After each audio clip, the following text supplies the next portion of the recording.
Lattumaan namoonni macaafa qulqulluu harkaa qabdan seera uumamaa boqonnaa tokko lakkoofsa 26 kaasnee ilaallaa seensa kutaa keenyaati.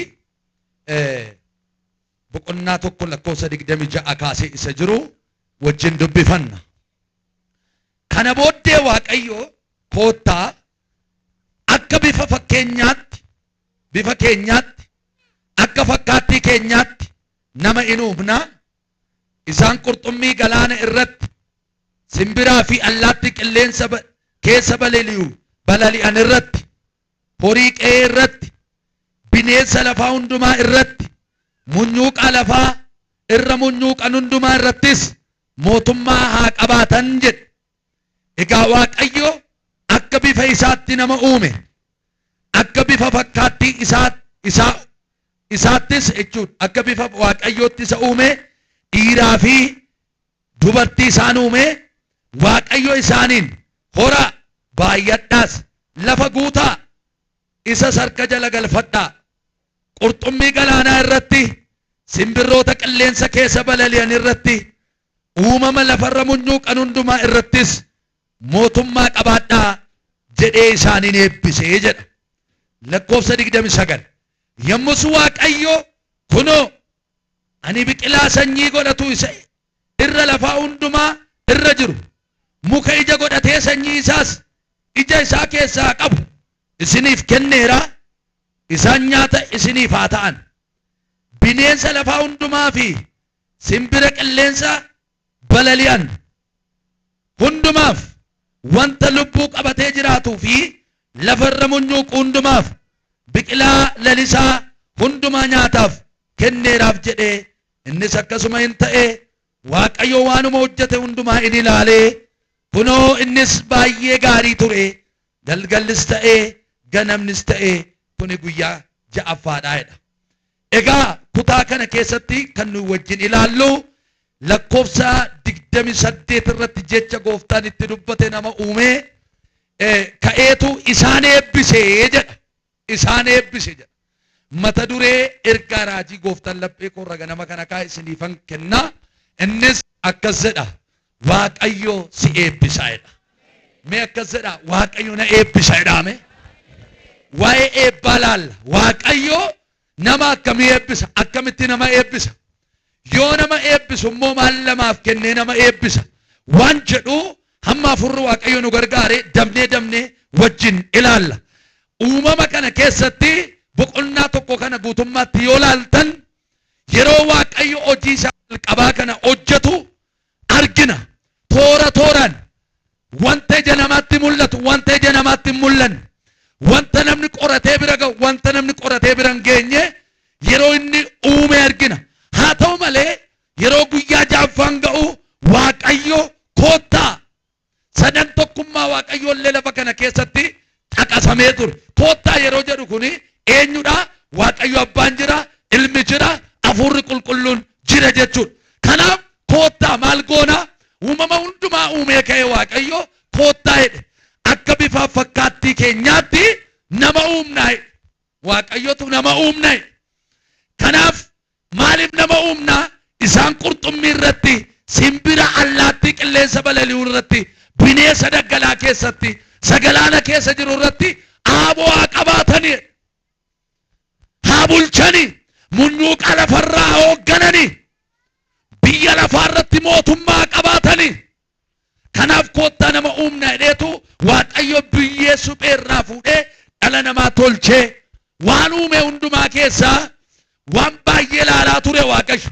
Waan laale keessaa gaarii miti kan jedheen waan tokko duwwaadhaan ture. Hundumaa uumee ka'eetu gaariin hojjedhe jedhe. Lafaaf samii uumee ka'ee, biiftuu uumee ka'ee, galaana waan hundumaa hojjetee ka'ee gaariidha jedhe. Garuu nama kobaasaa ta'uusaa nama tokkicha uume Waaqayyo jalqaba. Nama tokkicha uume sana gaafa argu nama gaafa ilaalu jireenya isaa gaarii miti kophaa ta'uun jedhe. Kanaaf maal goona? Gargaartuu uumnaaf amma immoo jedhe.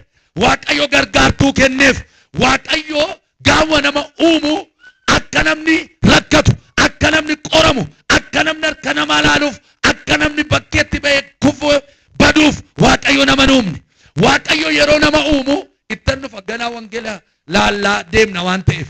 Waaqayyo yeroo nama uumu nama akka inni hoogganu akka inni bulchu akka horee bakka baay'atu akka Waaqayyoon galateeffatuuf Waaqayyo dhala namaa uume.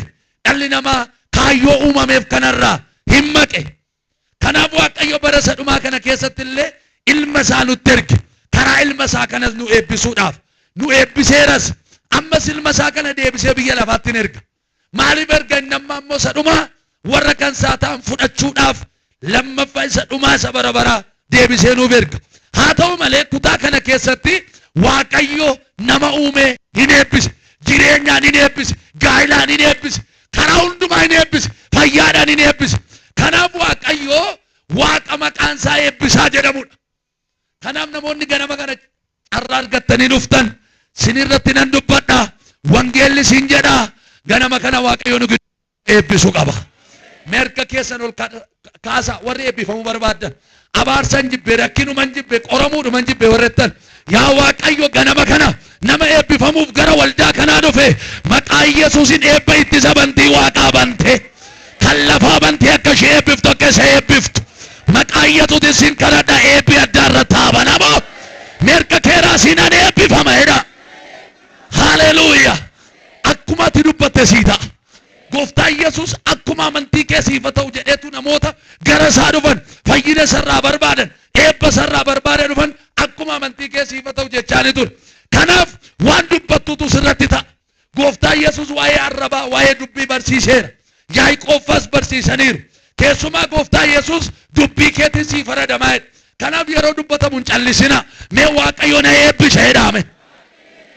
Waaqayyo maaliin akka nu eebbisu sinittan hima. Egaa Waaqayyo Waaqa nama eebbisudha. Waaqa jireenyaan nama eebbisudha. Kanaaf egaa Waaqayyo nama kamiyyuu warra gara isaa dhufan eebbisuu barbaada. Kanaaf egaa Waaqayyo maaliin nama eebbisa? Waaqayyo akkamitti nama eebbisa? Nama akkamii immoo eebbisa? Namni sun yoo eebbifame immoo maal godha? Kan jedhullee waliin laalla. Jalqaba Waaqayyo nama akkamii eebbisa? Waan jedhu dafee hin deemu. Yeroon koo xiqqoodha waan ta'eef. Tokko nama isaaf adda bahee eebbisa Waaqayyo. Egaa Waaqayyo jalqaba nama hundumaa hin eebbise. Eebbisee jannat keessa kaa'e. Waaqayyo uumama uume hundumaarraa nama adda godhee uume. Maaliin adda godhe Waaqayyo? Akka fakkeenya isaatti bineensi daggalaa Waaqa fakkaateen uumamne. Jawween Waaqa fakkaateen uumamne. Waaqayyo nama Waaqa godhee uume odoo hin taane fakkeessee ofitti fakkeessee uume. Namni maaliin Waaqayyoon fakkaate? Qulqullummaadhaan, qajeelummaadhaan. Namni amma cubbuun hojjennetti qulqulluu ture. Kanaaf jireenya qulqullummaa keessatti eebba guddaa ture. Jireenya isaanirra kan ture. Afurri Waaqayyo isaanirra ture. Wanti nyaatan, wanti dhugan guutuu ture. Eden gannat keessatti Waaqayyo uumama irratti silxaana kenneef. Kanaaf bineensi daggalaa akka nama sodaatu ta'e. Inni qilleensa irra balali'u, inni daggala jiraatu, inni galaana keessa jiraatu. Namaa gaditti abboomamee namaaf akka bulu Waaqumatu jalqaba gaafa nama uumu Waaqayyo nama kanaan eebbise. Gaafa kanaan eebbisu namni quufne gaa rakkisaadha. Har'as bara keenya keessa beelarra quufatu balaa fidaa jira. Mee ilaalaa. Namni bara beelaa Waaqa kadhata. Bara beelaa Waaqayyoon barbaada. Waaqayyotti iyya. Fuula Waaqayyoo duraan deemu. Bara quufaa garuu namni Waaqayyoon hin dagata. In irraanfata. Komii Waaqayyoo yeroo baay'ee saba isaa komachaa ture.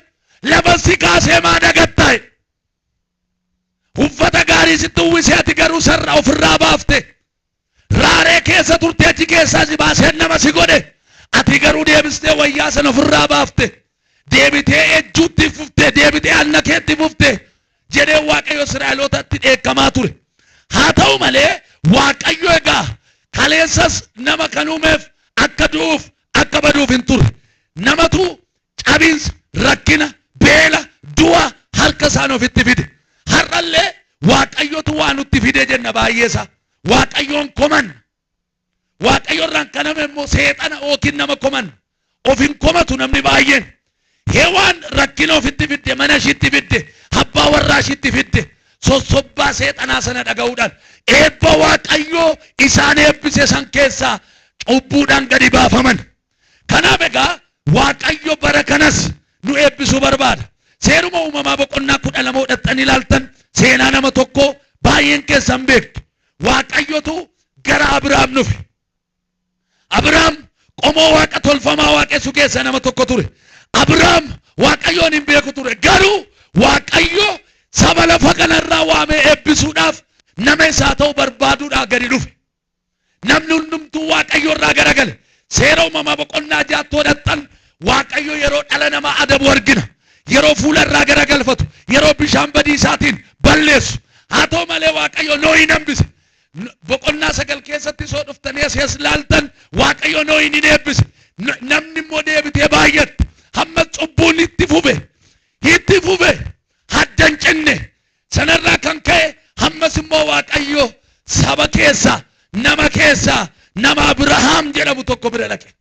Abrahaamin kan waame Waaqayyo kutaa kana keessatti biyya kee keessaa, lammii kee keessaa, maatii kee keessaa ba'iitii gara biyyaan si agarsiisu dhaqeedhe. Baay'eedhe Waaqayyo. Maaliif?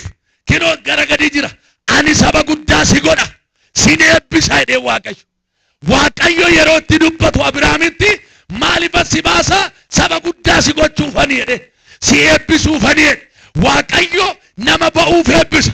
Nama maatii abbaasaa keessaa ba'e. Yaadaan, hammina keessa, xuraa'ummaa keessa harka keessa ol kaafadhaa. Akka jedhe Waaqayyo samiilanaa naa ba'uu keetinan si eebbisaa jedhe Yesus. Harka kee raasii Waaqayyoof nan baanan eebbifama jedha. Ameen.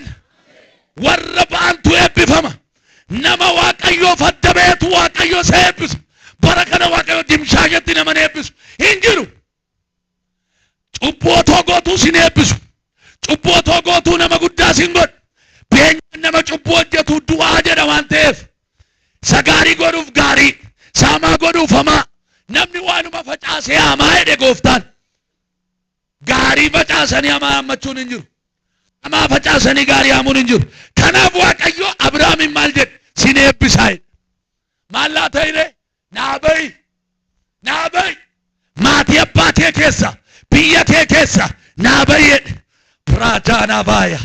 Harka keessa suuteedhaan ol kaafadhaan. Yaa Waaqayyo as keessa dubbii kee dhagaanii warra adda sii ba'an. Ganama kana yeroo kanaa kaasee eebbi kee irratti haa dhangala'u. Ameen jedhi fudhadhu si eebbisa Waaqayyo. Nama si cinaatti naa garagali Waaqayyo si eebbisa jedhaani. Akka si eebbisu immoo yoo barbaadde jedhaani. Waaqayyoof adda ba'i jedhaani. Waaqayyoof adda ba'u jechuun qulqullaa'u jechuudha. Waaqayyoof adda ba'uun biyya lafaa ganuudha. Seexana ganuudha. Foon ofii ganuudha. Sakanaa Waaqayyo nama eebbisa. Akkasumatti miti kan Waaqayyo nama eebbisu. Warra isaa adda ba'an eebbisa Waaqayyo. Kanaaf firoota koo jireenyaan, yaadaan, karaa hundumaan Waaqayyoof gaafa adda baadeem akka Waaqayyo nu eebbisu kun kutaa kana irratti argina. Si eebbisuun barbaada. Namni eebbifamuu jibbu hin jiru. Ana dabalate. Namni hunduu eebba barbaada. Karaan eebbaa immoo karaa Yesus malee kan jirre waan barreef gara Yesus dhufna. Yesus immoo waan baay'eedhaan nu eebbiseera. Isattan dhufa. Waaqayyo nama akkamii eebbisan jedhe nama isaaf adda ba'u. Amma isaa adda hin baanetti eebbanee irra deebi'een dubbadha. Amma isaa adda hin baanetti, amma isa sodaannetti, amma isaaf hin ajajamnetti eebba hin eegin. Waaqayyo nama akkamii eebbisa? Lammaffaa nama isa dhaga'u, nama isaaf abboomamu. Isaayyaas boqonnaa 1:19 irraa argachuu dandeessu. Akkas jedha Isaayyaas irraa.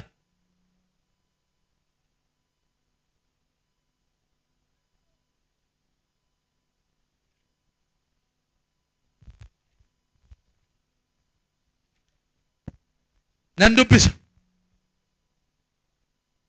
Tole jettanii yoo abboomamtan wanta gaarii lafichi baasu nyaattu. Diddanii yoo narratti kaatan garuu billaatu sin nyaataa jedhee ani Waaqayyo dubbadheeraa jedha. Yoo tole jettan eebba lafaa nyaattu. Waan gaarii lafichi baasu nyaattu. Waaqayyo akka isaan eebbise seera uumamaa keessatti biqilaa lafaa biqilcheefi ija gaarii sana hundumaarraa akka isaan nyaatan Waaqayyoon eebbise. arrammoo bara kanaa bara kalees Waaqayyo yoonaaf abboomamtan eebba nyaattu jedhe. Amma bara keenya lallabni nutti hin hir'anne waldaa hin dhaqnaa wangeelli nu harka jira mana keenya miidiyaa hedduu banannee dhaggeeffannaa garuu dhaloonni baay'een Waaqayyoof abboomamuun baay'eetti ulfaateera. Otoo lallabanii otoo faarsanii otoo waldaa dhufanii abboomamuu kan dadhaban jiru. Eebbi kiristaanaa waan namni hin barbaanne keessa kaawwame. Namni abboomamuu hin barbaadu waan immoo abboomamuu keessa eebba kaa'e. Nama abboomamutu eebba fudhataa jechaa jira Waaqayyo. Kanaaf eebbifamuudhaaf biyya ormaa deemtanii xonqaayoo jajjiifachuu isin hin barbaachisu. Eebbifamuudhaaf waan garaa garaa godha namni. Wanti inni hin goone hin jiru. Namni kan waliin dha'uuf sooromaa laataadha. Beekamaa laataadha. Namni kan waan baay'ee keessa galuuf waan fedha isaa sana guuttachuudhaaf garuu yoo dhaqu iddoo sana hin qorama, hin gadda, hin boo'a, hin miidhama. Waaqayyo immoo abboomamuudhaan eebbifamtuu jedhe. Lakkoofsa amma dubbise kana keessatti tole jettanii yoo abboomamtan wanta gaarii lafti baasu nyaattaa. Yoo diddan garuu immoo sinanni isaan jenne Waaqayyo billaatu sin nyaataa jedhe. Warra abboomamne dha'ichi irratti dhufa. Warra abboomamanii Waaqayyoon eebbisa. Kan wayya nama si cinaatti garagalaati abboomamanii eebba nyaachuu moo jedhanii abboomamuu didanii jedhanii billaan nama nyaachuu wayyaa jedhanii eessa dhiisaa gaafumaa deebisaa. Nama abboomamuuf Waaqayyo nama akkasii jireenya isaa eebbisa, mana isaa eebbisa, fayyaa isaa eebbisa, hojii isaa eebbisa. Fira koo inni baratus otoo eebbifameetti tola, inni nagadus, inni tajaajilu akka koos. Namni nama ta'ee lafa kanarratti jiraatu hundu too aangoo qabaateetti tola, too birrii qabaateetti tola, otoo biyya lafaa kana hunda bulchedhaniin itti tola. Kanaaf eebbifamuun kan danda'amu abboomamuudhaan akka ta'e macaafni qulqulluun nu barsiisa. Sadaffaa Waaqayyo nama akkamii eebbisa? Sadaffaa nama isa jaallatu eebbisa Waaqayyo. Ameen jedhame. Nama si cinaatti naa garagala ariifachaa jira. Nama isa jaallatu eebbisa Waaqayyoodhaani.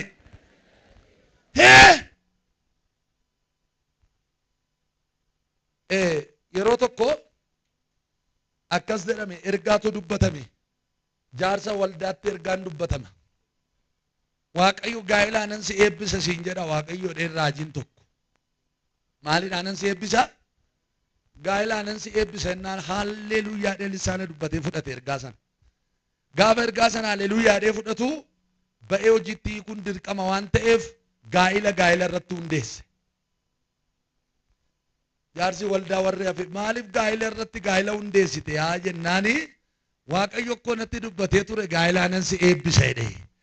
Kana bichaadhaan nuun haftu naan jedhe. Kanaaf kana jechuu isaati waan ta'eef ammaa shantu naafaa jedheen. Waaqayyo gaa'ilaanan si eebbisa gaafa jedhuun akka kanatti hiikkate. Gaa'ilaanan si eebbisan gaa'illi kee nagaa qabaadhamsana. Hin boqottaadham gaa'ila keetti hafuuratti karaa hundumaan hin boqottaadha. Inni garuu Waaqayyo gaa'ilaan na eebbiseera jedheetu shanjaatti gore jechuudha. Eebba akkasii miti kan Waaqayyo nama eebbisu. Kan keessa nagaan jiru, kan keessa fayyinni jiru, kan keessa ililleen jiru, kan keessa galanni jiru, isa kana sii laatee si eebbisa. Isatti nan dhufa.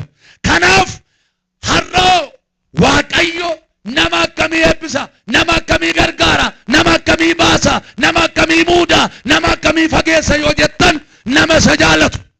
Roomaa boqonnaa 8 lakkoofsa 28 yoo jettan Waaqayyo warra isa jaallatan karaa hundumaa gargaara.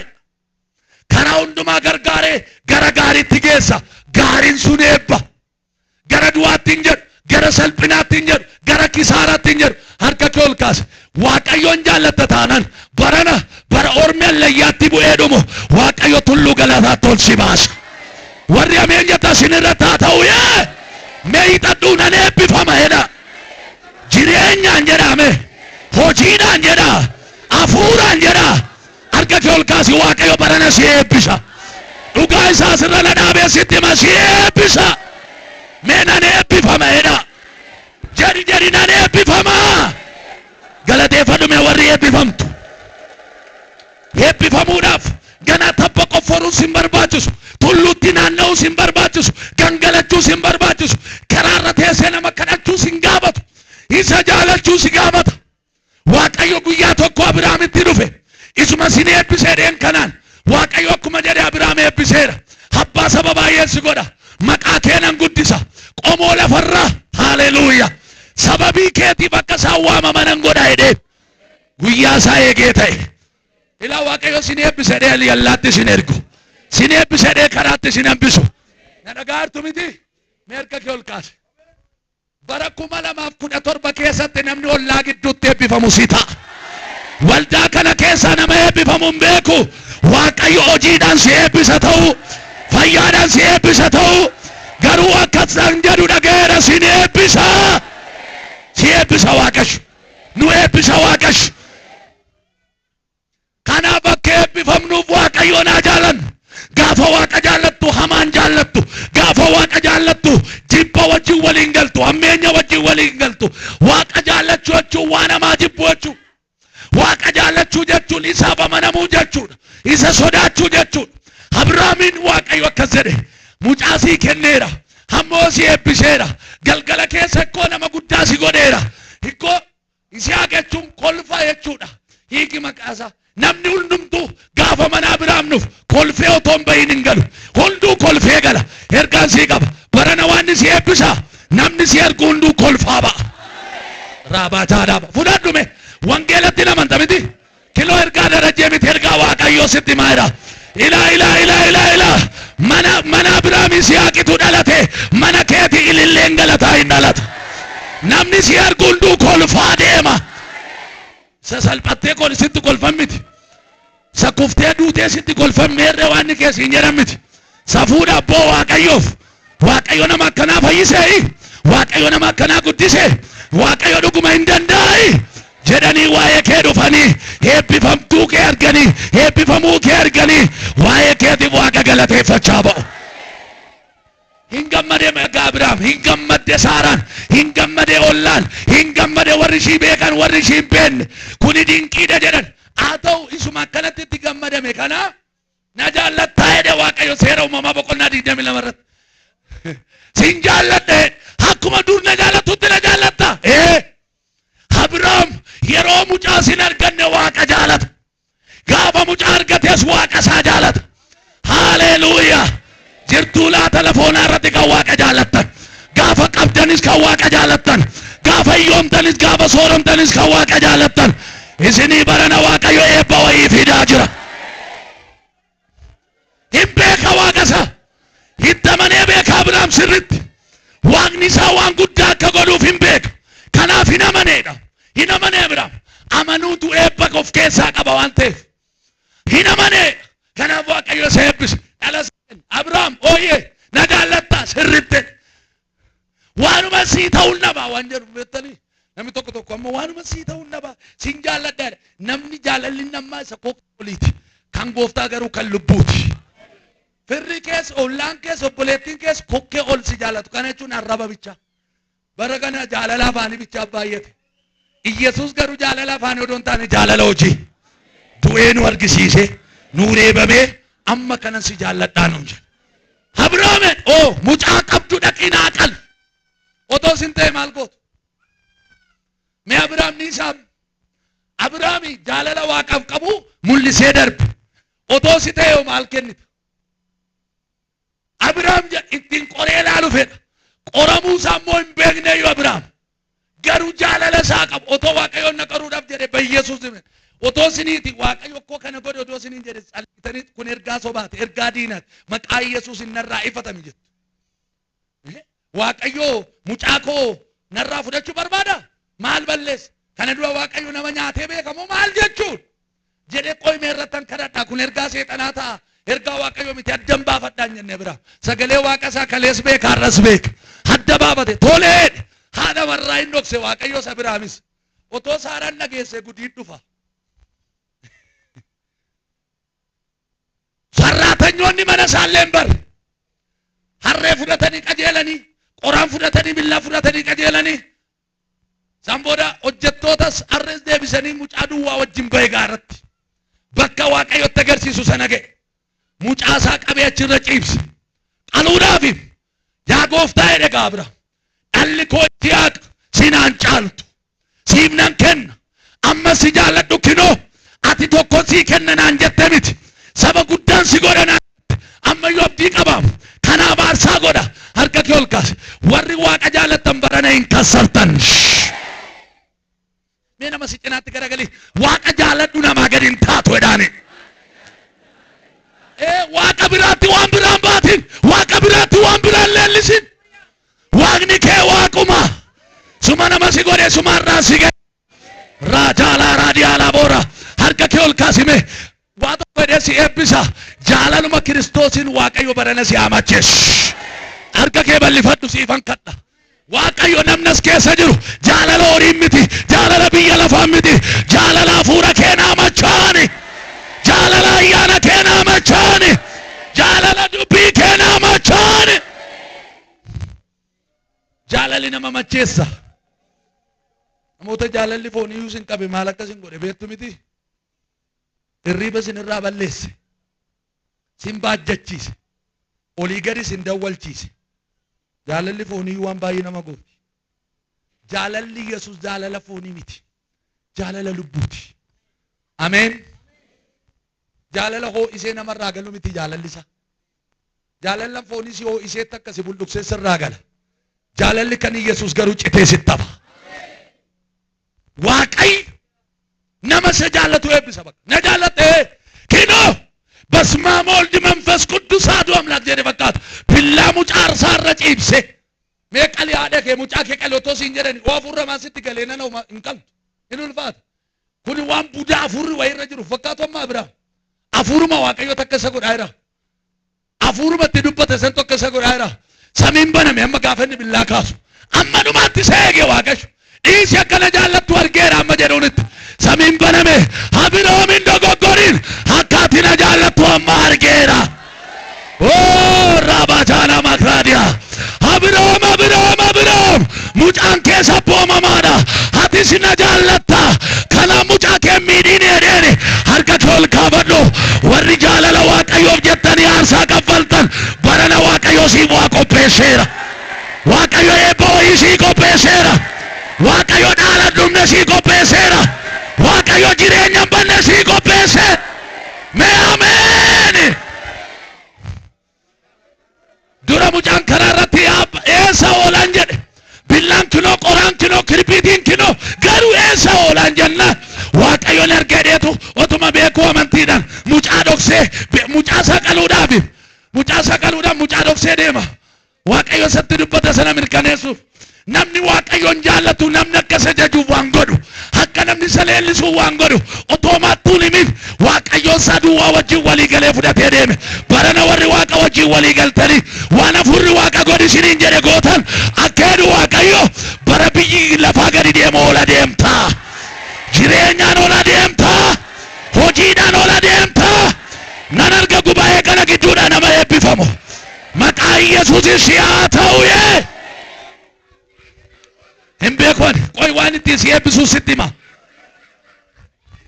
akkana jaallattu argeera jaalala Saaraa gaabayeef Waaqayyo Abrahaam na jaallatta argeera naaf waan qabdu anaaf jettee kennitaani argeera waan qabdu lubbuu kee yoo too si gaafadheera ta'e naa laatta waan jedhe fakkaata warri lubbuu keessan otoo mararsiifanne yeroo keessan otoo mararsiifanne qabeenya kee otoo mararsiifanne gaafa waan isitti dubbatu gootu ergaan sii qaba si eebbisa Waaqayyo si eebbisa Waaqayyo si eebbisa Waaqayyo si eebbisa ila yoo diddana namatti deebi'ee taa dhugaa Waaqa ila dhaggeeffadha nama si cinaatti garagaliitu otuun eebbifamuu na argita jedhaani eebbifamuu koo hin argita jedhaani nama isa jaallatu Abrahaamin jaallate bakka hin eebbise Waaqayyo hin eebbise mucaa tokkoon hin namne nuu sanyii isaa jedhamne arfaffaa bisa dhuma nama obsa qabu eebbisa Iyyoobiin olaaltan kaleessa nama baay'ee eebbifamaadha Iyyoob seexanni garuu dhuftee jiruu isaa jalaa balleessite, qabeenya isaa jalaa balleessite, dhala jalaa balleessite. Akka waan Waaqayyo deebiseen kennineefitti yaadde natti fakkaata seexanni. Yeroo tokko tokko waa dhufee si harkaa bada. Gaafa si harkaa badu Waaqayyo akka deebisee sin eebbifne sitti fakkaatin. Waaqayyo deebisee nama fayyisa, deebisee nama wal'aana, deebisee nama kaasa, deebisee nama eebbisa. Boqonnaa 42 gara dhumaa oodhattanii ilaaltan dachaa lamaan isa eebbise jedha. Hamma jalaa bada, hamma diinni jalaa balleessi, hamma kalee haadha warraa bicha hambiseef seexan fayyaa isaallee baay'ee miidhee nama guddaa, nama sooressa, nama Waaqa biratti baay'ee iddoo guddaa qabu nama birattuu miti. Waaqa biratti nama bira darbe qabeenyi isaa Waaqa biratti iddoo guddaa qabu ture. Namummaan nama kana iddoo guddaa qaba ture. Garuu dhaqii sitti kenneera akka barbaadde godhu lubbuu isaa of eeggadhoodhe. Haadha warraa duwwaa jalaan tun abdii kutachiisuudhaaf illee seexanni haadha manaatti galtee dhattee kana mannaa amma sin eebbiftaatis habaarteen duutuetti lakkin habaaruu danda'e afaanan ittiin isaa habaaruun qabu. Inni eebbisa, inni deegsa, inni sooromsa. Qullaa koon dhaladhe homaa fideen dhufne kana hundaa sannaa kenne homaas fuudhee keessaan deemu kanaan maqaa isaa ulfaatudha. Eebbisu malee Iyoob Waaqayyoon komateen beeku. Firoota koo dhaloonni obsa qaban in eebbifamu. Waldaa keessatti obsa hin qabdu taanaan eebbaan wal arguu hin dandeessu. Waaqayyo obsa kee hin madaala. Obsa kee hin eega. Kadhadhee dadhabe homaanaa dhaga'uu dideen jedhin obsi eegammayyuu tajaajilee dadhabe waldaa marmaaree dadhabe laftiin hin dhaqnan jiru. Wallagga bu'e Finfinnee dhaqe Diggoo dhaqe lafti kadhataana namne jechuu dandeessa. Eebba barbaachuudhaaf ammas kana hunda goota. Garuu sittan himaa Waaqayyo obsaan na eege eebba kee fideen dhufaa jedhaa. Eenyutu akka dubbatu hin beeku. Sadumaa nama hojii isaa hojjetu Waaqayyoon eebbisa. Warra hojii isaa hojjetan hin jedhe. Mootummaan yeroo tokko tokko nama leenjii ergate dirgoo kennaaf mindaarra darbee jechuudha. Hojii koo hojjettan jedha. Hin badhaasa. Hojiin Waaqayyoo badhaasa qaba. Warra immoo hojiin Waaqayyoo badhaasa hin qabu. Warra hojii hin qabne tachi walitti xaa'ee iyyattanii hin argitu guyyaa tokko eebbifamuu keenya. Eebbifamuu ishee eebbifamuu isaa hin argitu. Warra barnoota kufe, warra hojii hin qabne, warra waan godhu dhabe, warra hojii jibbetu waldaatti walitti qabamedhanii kan qoosa waldaadhuma keessa jiru bara kana. Jiru.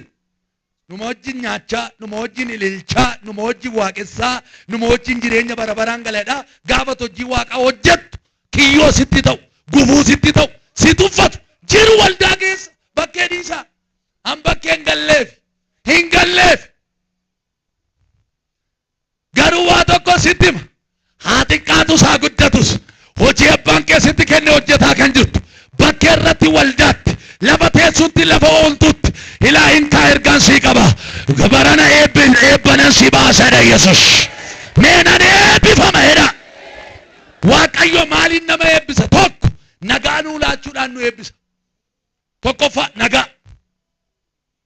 Amma addunyaan kun kan ittiin boo'aa jirtu kan barbaadaa jirtu maaliif? Nagaa. Nagaan hin jiru taanan naggaadeen milkaa'uu hin danda'u. Sirriitti na dhaggeeffadhaa. Nagaan hin jiru taanan barnoonni hin jiru. Inni baratu barachuu hin danda'u.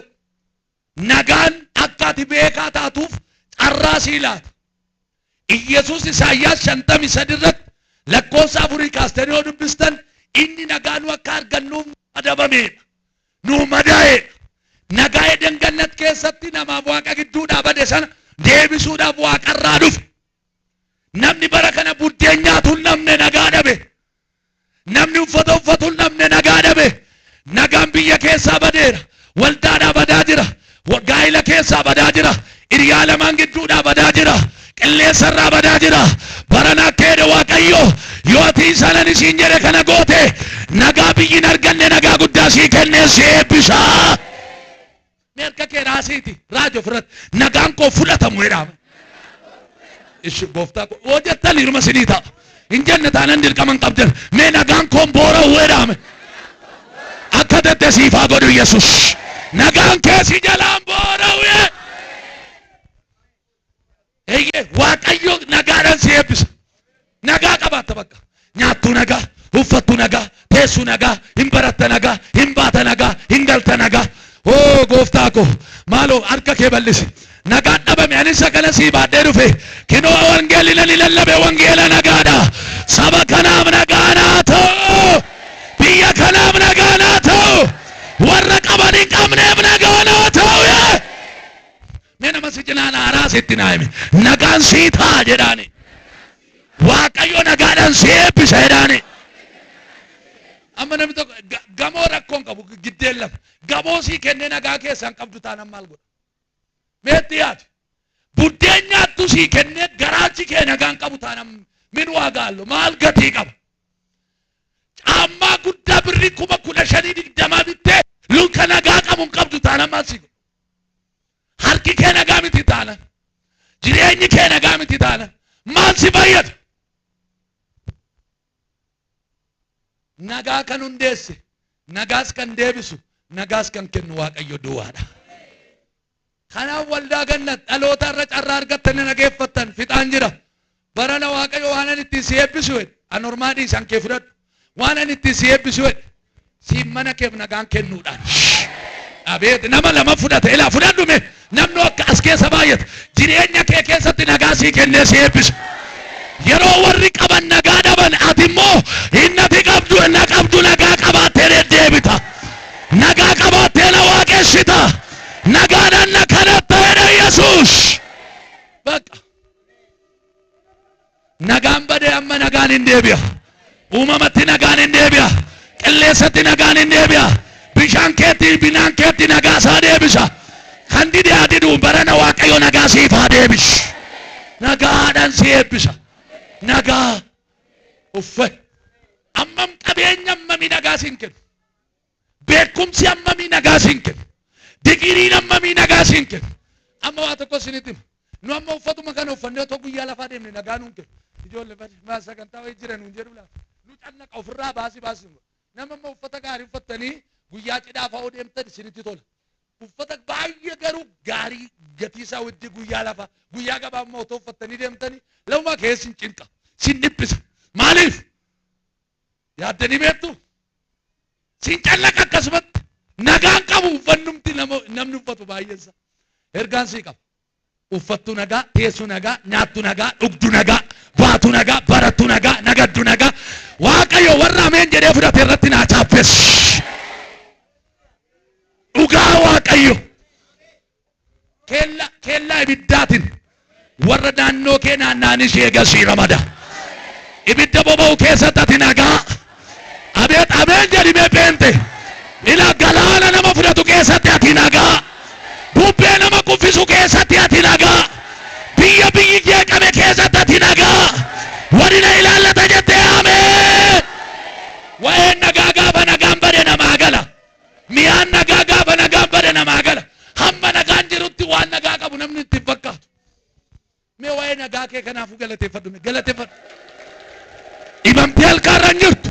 Naaffattee paralaayizii hin taane. Mee galateeffadhu hin jaamne hin duunne. Garaachi kee nagaadha. Sammuun kee nagaadha. Qilleensi biyya kee nagaadha. Oo raadii labaayyaa. Sii bokkaa nagaan roobaa jira. Qilleensa nagaa sii qilleensaa jira. Magaalaa keerraa fuula Waaqaa jira. Mana keerraa laala Waaqaa jira. Mee ililchaa Waaqayyoo bililchaa. Waan amma nu ergannee nyaannu kun nagaan hin jiru taanaan hin jiru. Nagaan hin jiru taanaan misoomni hin jiru, qonni hin jiru, barnoonni hin jiru. Dhageessee? Kanaaf akka Waaqayyo nagaan si eebbisoo barbaadde sasitti maa'ole sana hojiirra oolchi. Lammaffaa Waaqayyo maali si eebbisa? Nama sii kennuudhaan si eebbisa. Abiraamiif Waaqayyo nama kenna. Qabeenya caala. Waaqayyo eebbisa nama sii kenna. Ameen jedhaame. Sii kadhu. Nama sii kadhatu, nama si gorsu. Nama yoo balleessitullee karaarra si buusu. Waaqayyo dabarsee siif haa laatu. Bara kee keessatti dhuguma sitti nama naa kennedhaa kadhadha. Nama sinii kadhatu, nama sin gorsu, nama sin deebisu. Nama sin irratti ka'u, nama sin miidhu, nama sin adamsu odoon ta'an. Nama waa'ee keessaniif yeroo hundumaa dhiphatu. Ameen. Waaqayyo dhala kenneef nama. Gaafa dhala argatu. Amma Abiraam amma mucaa argatutti hin gammanne guutummaa miti gammachuusaa. Birrii qaba, buddeen qaba, horii qaba. Nama dhabe. amma inni barate hojii dhabeeta maal nama dhabe inni nagaduuf yaadeetu waan isaa wallaale nama dhabe ergaa kana eenyu fakkan dubbadhu meeku garuu fudhadhu lafa deemtutti fira keessanis alagaa keessanis nama sii qopheessaa jedha fudhadhu mee fudhadhu bara Eeliyaas ture qurru ergee fi qurruun isa tajaajilte Waaqayyo immoo namuma sii kaasee nama keessa sii hojjeta ameen jedhi sii baatu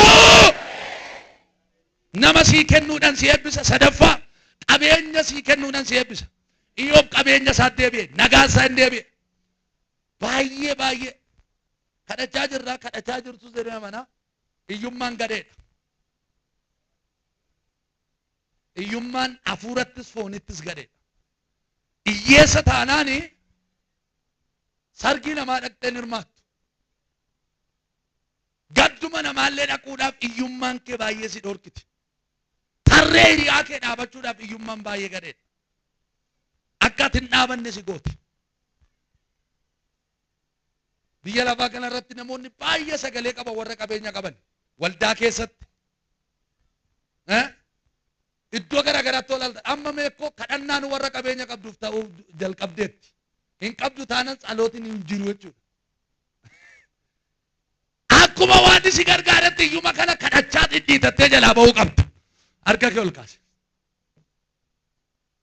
namni iyyuma jibbu tokko gurriif harki isaa waliin fakkaata darajeen miti dhiisaan darajee Waaqayyo jira harka kee ol kaase siifan iyyaa jira Waaqayyo namumaa si ameen jedhe qabeenyaan eebbis ila qabeenya sirraa hafee ollaa biyya waldaa kiristaanaa tajaajilu siilaata Yesus siilaata mee ameen jedhi siibaata ምን ችግር አለ ጴንጤን ሆቴል ጃሬ ዮ መኪና ቢት ምን ችግር አለ ማረቆ ቀማ የኝኑ አባር በረከነ ከሰት በረኩ መለማም ኩደሰደት ሶ ጎፍታን ግዱ ከነት ድፉባት ሲኔብስ ገሞ ጃርቴ ሙለት መኪና ቢቴ ሙለት ኢላ ዋን ቀበኛ ነብ ኢዮብ ኔብሴራ መነ ኢዮብ ከሰ ሰንጋት ጅራ ኦሪ ጅራ ቆቲዮ ጅራ harka kee ol kaas baajaaji haa ta'u waan barbaade haa ta'u barana waanati ittiin eebbifamtuun beeku garuu sagalee tokko dhagaheera qabeenyaati ittiin na eebbiftu siilaadha qabeenya ittiin na galateeffattu siilaadha Waaqayyo warra ameen jedhee laadhuuf eessaa baammoon jedhin bakka bawwanuun beeku si ebboo maga eebba lafti nyaatu baasu hin nyaattu jedhe qabeenya mas keessa hin jiru lafa keessa nadaajii jira lafa keessa warqii jira amma namni tokko otoon beekam kaleessa waggoota dheeraa iyyummaan jiraachaa tureetu gaafa waan guyyaa fiduuf lakkamanni irratti jaarratee irra taa'aa ture sun jallisaa warqii nama nadaajii qaba lafti kee jedhamuun kaasaa meeqa kennama jettanii yaaddu lafa kee nadaajii qaba lafa kee irraa dhagaatu barbaadama dhagaa iddoo kanaa sirraa bituu barbaannee dhufanii harka kee ol kaasa barritti diinagdeedhaan guddannu yaa warra beentee dhiyaateera Waaqayyo barana qabeenyumaan si haa eebbisu nagaadhaan si haa eebbisu hojiidhaan si haa eebbisu mee galateeffadhu fixeeraan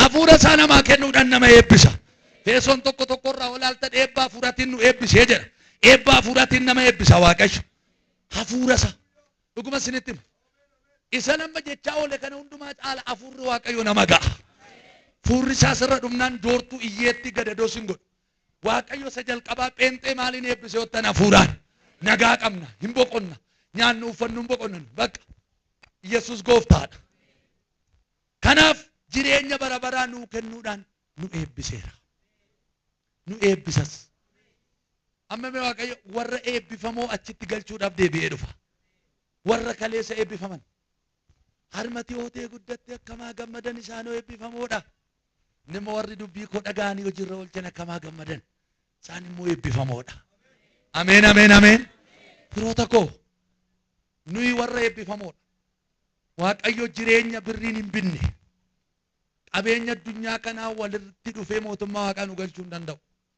beekumsa addunyaa kanaa walitti dhufee mootummaa Waaqaa nu galchuu hin danda'u jireenyi bara baraa eebba kiristaanni qabu isa olaanaaf isa dhumaati biyya lafaa irratti gamoo si eebbisee mootummaa Waaqaan galtu taanan makiinaan si eebbisee mootummaa Waaqaan galtu taanan hiikan qabu garuu lafa irratti sin eebbisa samii irratti sin eebbisa kan jedhu barraa'ee jira hundumaa dhiibnee si duukaa buune maal argannannaan lafa irratti dhibba isa dhufutti jireenya bara bara hin argattu jedhe. Kuni soba miti macaafatu jedha. Lafarratti si eebbisa, olitti si eebbisa. Sii kadhu. Joortu, joomboftu, hirkata, hirkattu, hakkaat hin taane Waaqayyo karaa hundumaan barana balbala sitti bana. Fudhadhume sin eebbisa jedhe. Nagaa kee bada deebisee si eebbisa. In kuftu otoo jedhanii si dhaabee si eebbisa. Iyyellaa otoo jedhanii galataanan si dhaaba. Nama eebbaa si godheedha Waaqayyo. Ilaa nama fira gidduutti eebbifamu jira. Nama ollaasaa gidduutti, hiriyaasaa gidduutti eebbifamu jira. Ilaa na dhaggeeffadhaa. Warri kaleessi caala hojjechaa turan akka keetti eebbifamani. Waaqayyo lafa amma jirtu kanaa kaasee duula si godha. Gaafa waan si eebbise mataa ta'ee warra kaleerraa liqeeffatteef liqii laatta. Harka kee ol kaas. Warra baataana makaadiyaa. Guyyaa kanaa booda waan si eebbisa. Namoota baay'ee dhufee gara kee gargaarsa si kadhata. Ameen jedhi siifaa ta'u. Ameen jedhi siifaa ta'u. Hin jalqabdee itti siifuuf Yesus. Hin jalqabdee fiixaa siifaa Yesus. Mee galateeffadhu Waaqayyoodhaan. Haleluuyaa. Mee akka nama eebbifamutti nan eebbifama jedha. Abbaa na eebbisuun qaba jedha. Ameen. Mee takka laalaati mucaa sooressaa mucaa hiyyeessaa. Mee otoo mucaa sooressaa taatani maaltu isinitti dhaga'ama? Abbaan koo lafa qabaa, makiinaa qabaa, gamoo qabaa. Kana keessa dhaaltummaan nan hanqatu waan ta'eef ijoollee sooressaa akka itti dubbattu, akka isheen itti ejjettu, akka isheen itti uffattu kophaadha. Soores namaaf of hin eeggatan. Maaliif oomburuuksi abbaan koo har'aa kaffalee baasan? Xaaxaan qaban. Lafa kaanis itti ejjetu ijoolleen hiyyeessaa garuu abbaan koo waan kaffalu hin qabu. Hankeenyattu waan nyaannu hin qabnu namatti hin dubbatan, nama hin tuqan. Dhaggeessee akka kana barana ala abbaa sirra jiru laalte jawweef xonqaa safaraa si doorsistu sanatti ejjettee dabarta. Ameen jedhi siifaa ta'u. Mee ani hiyyeessa miti jedhaa namana. Jedhani rakkataa miti jedhame. Har'aa booda jireenyaan eebbifamii. Hafuura kadhannaan eebbifamii. Wangeela lallabuun eebbifamii. Hojii hojjechuun eebbifamii. Barachuudhaan eebbifamii. Eelarra diina baay'aa. Magaalaan kun barri ishiin eebbifamtu ga'eera. Waldaan kun barri ishiin itti eebbifamtu ga'eera. Ila. Otoo eebba biyya kanaa dhufuun nyaatiin hin duutu ameen jedhi. Mee harka kee ol bal'isi. Waaqayyo biyyeen eebbisa biiftuudhaan qilleensaan namaan doktoroota kaasee pirofeesoroota kaasee harka kee ol kaas. Yeroo biyya eebbisuu dhufu yeroo waldaa eebbisuu dhufu maqaa Yesuusiin keessaan dhabamin. Ameen jedhi keessaan dhabamin. Eebba keessaan dhabamin. Ayyaana Waaqaa keessaan dhabamin. Eelarra diila baay'aa. Namni qamadii alaa dhufuyyuu hirmachuudhaaf waan baay'ata. Kompaashinii argachuudhaaf wal caccabsa. Akkasiin jedhu Waaqayyo isan dhumne siilaadha sanbanne siilaadha. Humnaa kennina jaalladhu sin eebbisaa jedha Waaqash. Meelillee keessan galata keessa Waaqayyoof laadha. Yesus gooftaadha. Fixeera. Harka keessa walitti buusaa galateeffadha.